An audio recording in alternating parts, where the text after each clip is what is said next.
We have already explored the accomplishments of Venerable Atisha, both in India and Tibet, particularly his composition of profound treatises. We have also discussed the three perfect conditions that supported his authorship. In Tibet, Venerable Atisha had exceptional disciples across different regions. In Gari, his key followers included the translators Nakso and Zhuin Chenza Ingpong, as well as Zheng Chapo, the king who invited Atisha to Tibet. In Lodrak, he taught dedicated practitioners such as Chakbar Traicha and Gawajong. In the region of Kong, his prominent disciples were Nojo Bar Chenpo, Janpawa, She Rab Dorje, and Chak Dar Danpa. Historically, there was a province called Xikang in mainland China, which was later merged into Sichuan province. This is why there's no Xikang province on the map now, and some Tibetans in Sichuan are actually from the region of Kong.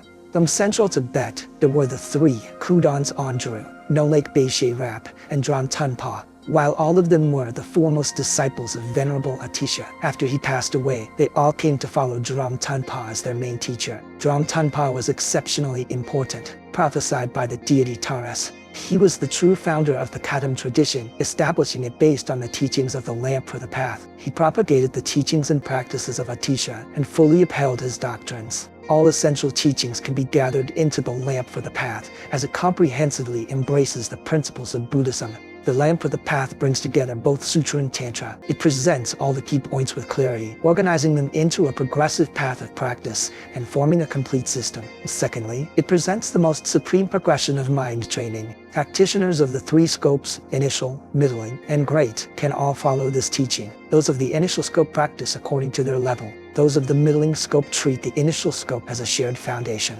Those of the great scope regard both the initial and middling scopes as their common foundation. Even those practicing Tantra can take the Sutra teachings as their common base. This makes the teachings easy to uphold. Third, it skillfully integrates the two great lineages. One is the lineage of vast conduct, and the other is the lineage of profound view. These are the teachings of the masters Asanga and Nagarjuna. Asanga's 5 treatises of Maitreya emphasize the conventional truth, while the 6 Madhyamaka treatises of Nagarjuna focus on the ultimate truth. Atisha was thoroughly versed in both lineages and embodied their profound essence. These 2 lineages are supreme. No others can compare to their clarity in interpreting the Buddha's intent. This concludes the discussion before entering into the Lamp and the Path, emphasizing Atisha's exceptional qualities, his royal birth, his mastery in teaching unrealization, and his accomplishments in India and Tibet. These accomplishments include teaching, training disciples, and composing treatises, especially the Lamp for the Path. Among his disciples, he nurtured many accomplished practitioners across India, Kung, Gauri, and Yutseng.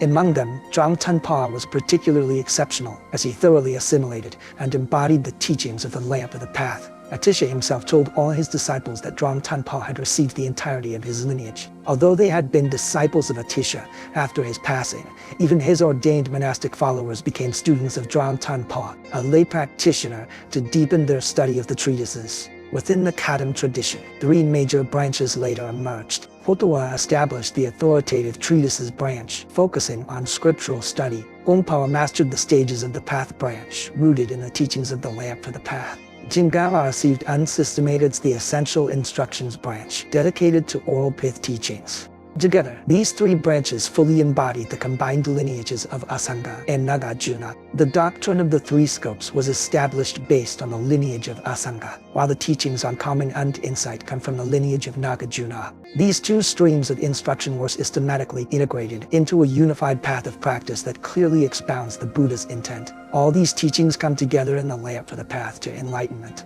The best explanation of Lamp for the Path is Lama Tsongkhapa's great treatise on the stages of the path. That's why we should respect this treatise deeply. In this degenerate age, it's very difficult to understand the Buddha's deepest teachings without it, so we must approach its transmission with reverence, deep respect, and sincere devotion. This concludes the main points of this section.